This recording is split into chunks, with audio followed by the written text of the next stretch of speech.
আদালতের ভিড়, পুলিশের সাইরেন আর প্রিজন ভ্যানের লোহার খাঁচা সবকিছু ছাপিয়ে আজ বিশ্ব দেখল এক শাশ্বত মমতার দৃশ্য।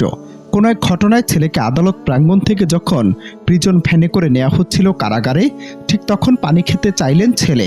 আশপাশের কেউ শুনতে না পেলেও মা ঠিকই শুনতে পেয়েছেন। তাড়াহুড়ো করে পানি আনালেন এবং নিজে গেলেন দিতে, কিন্তু প্রিজন ভ্যানের উচ্চতায় হার মানলেও হাল ছাড়েননি। পাশে থাকা এক তরুণ কোনো মতে মুখে পানি দিতে সক্ষম হন। ছেলে পানি খেতে চাইলেন, আর এতেই মায়ের ছটফটানির দৃশ্য স্তব্ধ করে তোলে চারপাশ।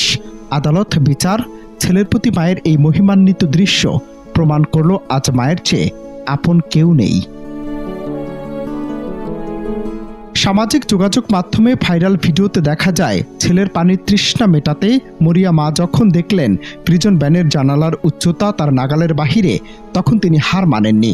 বয়সের ভার কিংবা শারীরিক সীমাবদ্ধতা তাকে আটকাতে পারেনি। পাশে থাকা এক তরুণের সহযোগিতায় আরেকটি বাইকের উপর দাঁড়িয়ে যখন সে পানি ছেলের মুখে পৌঁছালো, তখন যেন শত বাধা পেরিয়ে মায়ের আত্মা শান্ত হলো।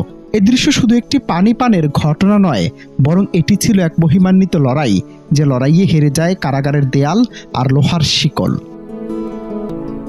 সময় বদলায়, সম্পর্কের সমীকরণ পাল্টায়, এমনকি রক্তের টানও অনেক সময় ফিকে হয়ে আসে, কিন্তু মায়ের ভালোবাসা কখনো ম্লান হয় না। কারাগারে থাকা সন্তানটি পৃথিবীর চোখে অপরাধী হতে পারে, কিন্তু মায়ের কাছে সে শুধুই নারী ছেঁড়া ধন। নিজের স্বপ্ন, স্বাচ্ছন্দ্য আর সমস্ত বিলাসিতা বিসর্জন দিয়ে যিনি সন্তানের হাসিতে আনন্দ খোঁজেন, এই দৃশ্যটি যেন তারই এক জীবন্ত দলিল। সামাজিক যোগাযোগ মাধ্যমে ভাইরাল হওয়া এই ভিডিওটি আমাদের মনে করিয়ে দিল আজ কেন মাকে বলা হয় পৃথিবীর সবচেয়ে নিরাপদ ও নির্ভরযোগ্য আশ্রয়। সন্তানের হাসিতে যার চোখ ভরে ওঠে আনন্দে, আর সন্তানের কষ্টে যার হৃদয় নিঃশব্দে ভেঙে পড়ে, তিনি মা। সময় বদলায়, মানুষ বদলায়, সম্পর্ক বদলায়, কিন্তু মায়ের ভালোবাসা কখনোই বদলায় না। নিজের স্বপ্ন, স্বাচ্ছন্দ্য আর সব চাওয়া পাওয়া অনায়াসে বিসর্জন দিয়ে তিনি সন্তানের ভবিষ্যতের জন্য আজীবন লড়াই করে যান।